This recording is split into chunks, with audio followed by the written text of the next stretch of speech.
அன்புக்குரிய தம்பி அழகேந்திரன் படுகொலையை கண்டித்து இன்று மதுரை மாநகரிலே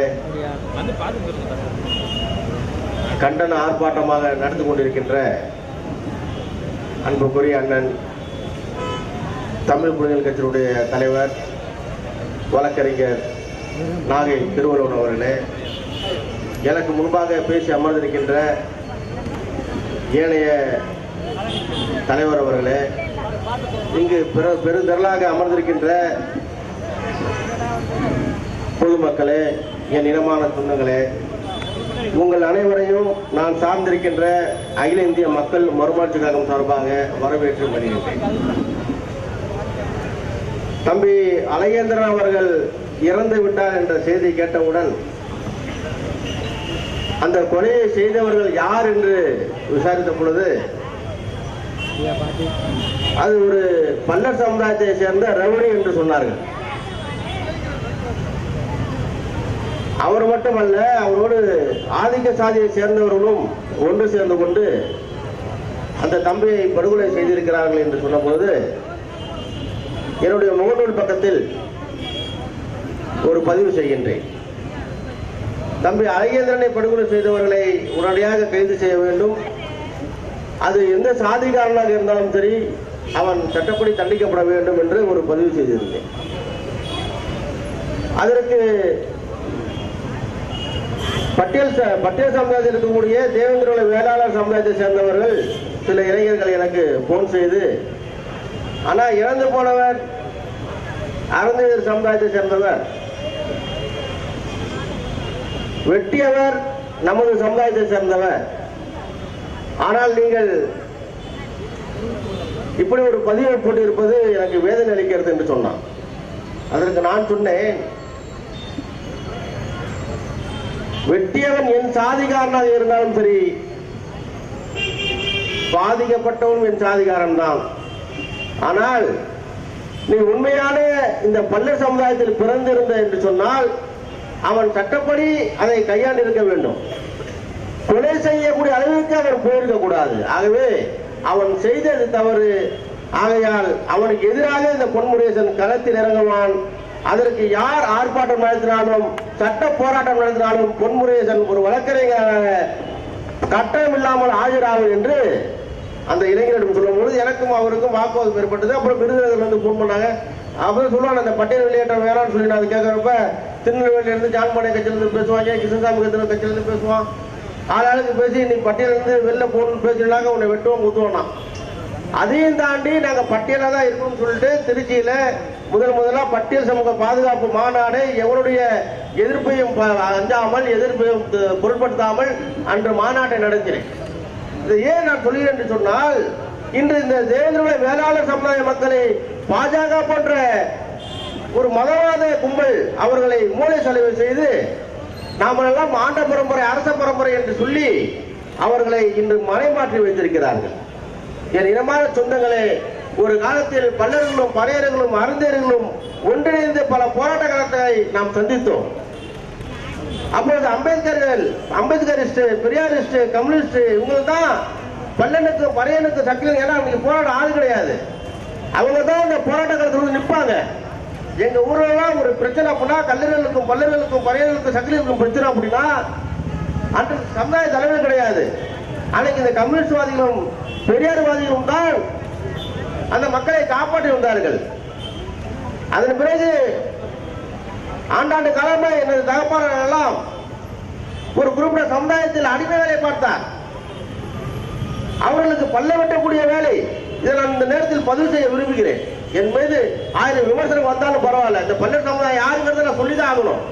நீங்க ஒன்று ஆண்ட பரம்பரை கிடையாது, நல்லா தெரிஞ்சுக்கங்க. இன்னைக்கு இந்த 2000க்கு அப்புறம் பிறந்தவங்க நாங்க ஆண்ட பரம்பரை அரச பரம்பரை பேசிக்கிட்டு இந்த சமுதாயத்தை குட்டி சோறாக்கி செத்துக்கிட்டு இருக்கீங்க. நல்லா தெரிஞ்சுக்கங்க. எனது தகப்பனார் ஒரு குறிப்பிட்ட சமுதாயத்தில் பண்ணை வேலை பார்த்தவர். அவர்கள் இறந்து விட்டால் குழிவெட்ட எங்கள் தகப்பனாரும் ஒரு குறிப்பிட்ட ஆட்களும் அங்கு செல்வார்கள். அங்கு விறகு கொண்டு போய் கொடுக்க வேண்டும். அதை எரிப்பதற்கு பறையர்கள் இருப்பார்கள். அந்த சமுதாயத்தில் மாடு செத்து போனா ஆடு செத்து போனா அதை புதைப்பதற்கு சக்கிலியர்களை பயன்படுத்துவார்கள். இந்த மாதிரி ஒரு சூழ்நிலை இருந்ததால நான் கண்ணால பார்த்தவன். என் முன்னாடி நான் வளர்ந்து வரும் பொழுது எனக்கு முன்னாடியே எங்க அப்பாவை பேரை சொல்லி கூப்பிடுவான். யாரு சின்ன பையன் முதல்ல பேரை சொல்லி கூப்பிடுவான். பறையர்கள் போனாங்கன்னா பறையர்கள் பேரை சொல்லி கூப்பிடுவான். அறிஞர்கள் போனா அறிஞர் பேரை சொல்லி கூப்பிடுவான். அப்படி இருந்த சமுதாயம் எங்கள் பகுதியில் பல்லர் சமுதாயம். எங்கள் அப்பா அடிமையாக இருந்தாலும் தப்பி தவிர என்னை வக்கீலுக்கு படிக்க வச்சுட்டார். வக்கீலுக்கு படித்த பிறகுதான் இந்த சமுதாயத்தில் உள்ள அவலநிலைகளை போக்க வேண்டும் என்று படித்து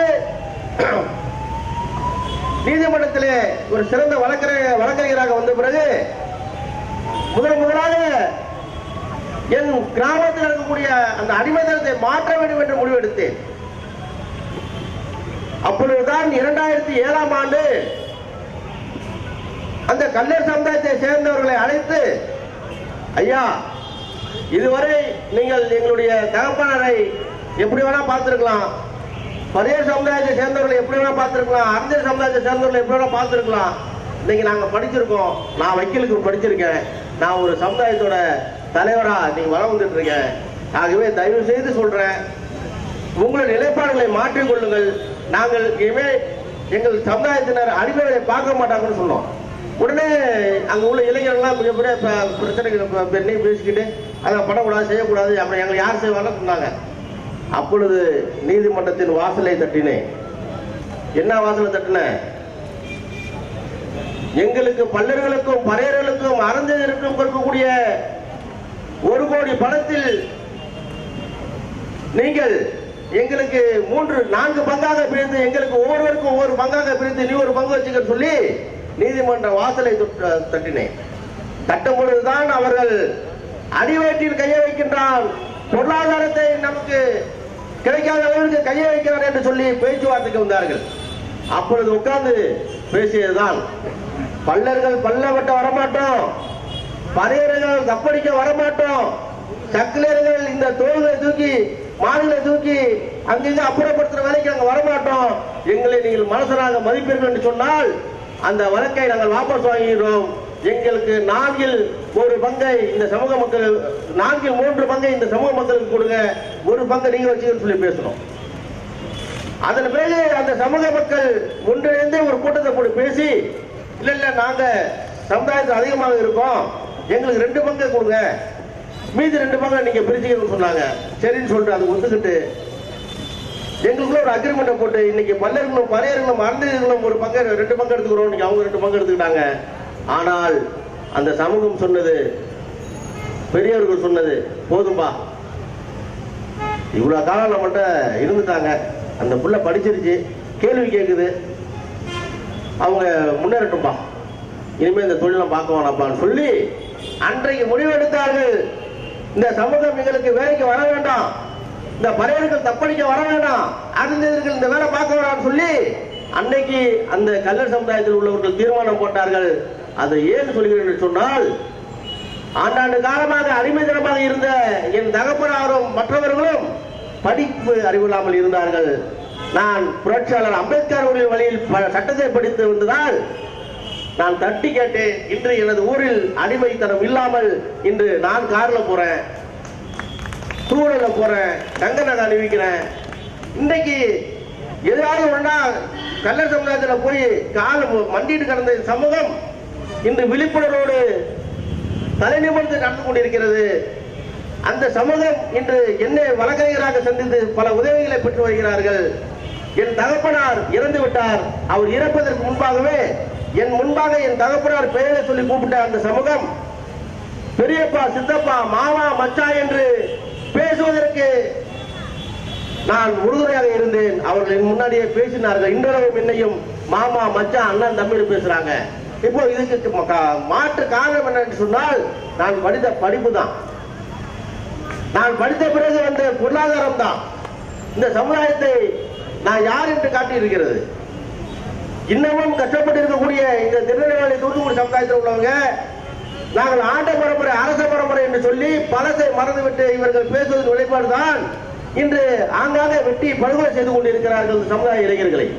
என் சமுதாய சொந்தங்களே, தயவு செய்து சொல்கிறேன், நீங்கள் இன்னும் இந்த சட்டத்தை படிக்க வேண்டும், அம்பேத்கரை படிக்க வேண்டும், பெரியாரை படிக்க வேண்டும். உங்களுடைய சிந்தனைகள் என்ன மாறாமல் இருக்கிறது. உங்களுடைய சிந்தனைகள் மாற வேண்டும் என்று சொன்னால் இன்னும் நீங்கள் வெட்டுப்பட்டு இன்னும் நாயை கொள்வதை போல உங்களை கொள்வார்கள். அதற்கு நீங்கள் துணை போக வேண்டாம். எங்களை மாதிரி போராட்ட காலத்தில் நின்றவர்கள் 2005 இருந்து பல போராட்ட வழக்குகளை சந்தித்தேன். எனக்கு இந்த சமுதாயத்தில் 26 வழக்குங்க. அண்ணன் பசுவிப்பாண்ட இறந்து போயிட்டாரு. இறந்து போன இதை முன்ன சொல்லிட்டு முடிச்சுக்கிறேன். நீங்க இப்ப நான் தான் பசுவிப்பாண்ட ஆதரவாளர் சொல்லிட்டு அழைகிறாங்க, நான் தான் எல்லாமே அப்படி சொல்லிட்டு அழைகிறாங்க. இந்த ஒரு உண்மையை சொல்லிக்கொள்ள விரும்புகிறேன். பசுபதி பாண்டியன் இறந்து விட்டார். இறந்த பிறகு உண்மை குற்றவாளியை கைது செய்வதற்கு அவருடைய இயக்க தோழர்கள் கூட முன்வரவில்லை, பயந்தார்கள். அவருடைய புகைப்படத்தை பாக்கெட்டில் வைத்திருந்த எல்லோரும் தூக்கி எறிந்து விட்டு ஓடினார்கள். திருநெல்வேலியில் இருக்கக்கூடிய ஒரு சமுதாய தலைவர் ராஜ்குமார் என்பவர் பேரை சொல்லிதான் அவங்க சில விஷயங்களை அவர் ஆர்ப்பாட்டத்துக்கு வாங்க அது வரல, நான் வந்தா பிரச்சனை சொல்லிட்டு ஓடினார். அன்னைக்கு எதிரிகள் எவ்வளவு பேர் ஆளாந்தாலும் பரவாயில்ல சொல்லி திருச்சியில 500க்கும் மேற்பட்ட இளைஞர்களை பெண்களையும் கூப்பிட்டு உண்மை குற்றவாளியை கைது செய்ய சொல்லி ஆர்ப்பாட்டம் நடத்தணும். இந்த பொன்முருகேசன் ஆர்ப்பாட்டம் நடத்த ஒரு இருக்கான்னு தெரிஞ்ச அப்புறம் தான் பசுமையான சம்பாதிச்ச வாழ்ந்தவெல்லாம் இந்த புகைப்படத்தை பாய்களை வைக்க ஆரம்பிச்சான். அவங்களுக்கு ஒரு பெட்டி சொல்ல தெரியாது. தேவேந்திர வேளாண் சமுதாயத்தில் ரெவடிகள் என்று காவல்துறை முத்திரை குற்றப்பட்டவர்களுக்கு ஒரு பெட்டி சொல்ல தெரியாது. சிறைத்துறையை எப்படி அணுகணும் தெரியாது, காவல்துறை எப்படி அணுகணும் தெரியாது, போராட்ட காலத்தில் எப்படி வியூகம் வகுக்கணும் தெரியாது. எல்லாத்தையும் வகுத்து கொடுத்து வந்த பொன்முருகேசன். இந்த பெட்டிஷன் போட்டது பொன்முருகேசன். சிறைச்சாலையில் அடக்கம் அங்க போய் போராட்டம், நீதிமன்றத்தில் அடக்கம் அங்க போராட்டம், இந்த பல்வேறு ஆதிக்க சாதிகள் அடக்கிறாங்க அங்க போராட்டம். இறுதியாக தம்பி முத்துமலை என்ற ஒரு பையனை பாளையங்கோட்டை சிறையில கொலை பண்ணிட்டாங்க. போராட்டம் பண்ணிட்டு தான் இருக்காங்க. அதுக்கு நீதிமன்றம் போனாதான் தீர்வு கிடைக்கும் அப்படிங்கிறது இவங்களுக்கு தெரியாது.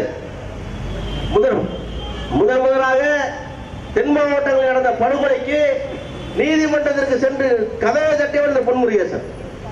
நான் கதவை தட்டின பிறகுதான் அந்த வழக்கை நீதிமன்றமே கையில் எடுத்து அந்த வழக்கை முடிக்க வேண்டும் என்று சொல்லி இன்று அந்த வழக்கு உயிரோடு இருந்து கொண்டிருக்கிறது. அதன் பிறகு எந்த சமூக மக்களுக்காக, எந்த இளைஞர்களுக்காக நான் போராட்டம் பண்ணினோனோ அவர்கள் எல்லாம் திசை மாறி தன்னை ஆண்ட பரம்பரை என்று பேசிக்கொண்டு இருக்கக்கூடிய பழைய சமுதாயத்தை அடிமையாக பார்க்க துவங்கினார்கள், அந்நிய சமுதாயத்தை அடிமையாக பார்க்க துவங்கினார்கள். அதன் பிறகு இந்த சமூகம் பாலைநிலைக்கு போய் கொண்டிருக்கிறது. இந்த சமுதாயத்துக்காக நாம் போராடினால் நம்மளுடைய இலக்கும் நம்முடைய படிப்பும் பாலா போய்விடும் என்று சொல்லி ஒடுக்கப்பட்ட மக்களுக்கு எதிராக யார் ஆதிக்கம் செலுத்தினாலும் அது பல்லர் சமுதாயமாக இருந்தாலும் சரி, வேறு எந்த சமுதாயமாக இருந்தாலும் சரி, அவர்களுக்கு எதிராக நான் போராட தயாராக வேண்டும் என்று சொல்லி என்னுடைய நிலைப்பாட்டை பார்த்துக் கொண்டு இன்று ஒடுக்கப்பட்ட மக்களுக்காக நான் போராடி கொண்டிருக்கின்றேன். அந்த வகையிலே தம்பி அழகேந்திரன் அவர்களுக்கு என்னுடைய முழு ஆதரவு இருக்கும். அவருக்கு நீதி கிடைப்பதற்கு அவன் ஒன்றவன் பல்லர் சமுதாயமாக இருந்தாலும் சரி, அவனுக்கு தூக்க தண்டனை வாங்கி கொடுப்பதற்கு இந்த பொன்முருகேசனும் இந்த மக்கள் மறுமலர்ச்சி கழகமும் உறுதுணையாக அண்ணன் நாகை திருவள்ளுவருக்கு இருக்க வேண்டும் என்ற நேரத்தில் தெரியப்படுத்திக் கொண்டு விடைபெறுகிறேன். நன்றி, வணக்கம்.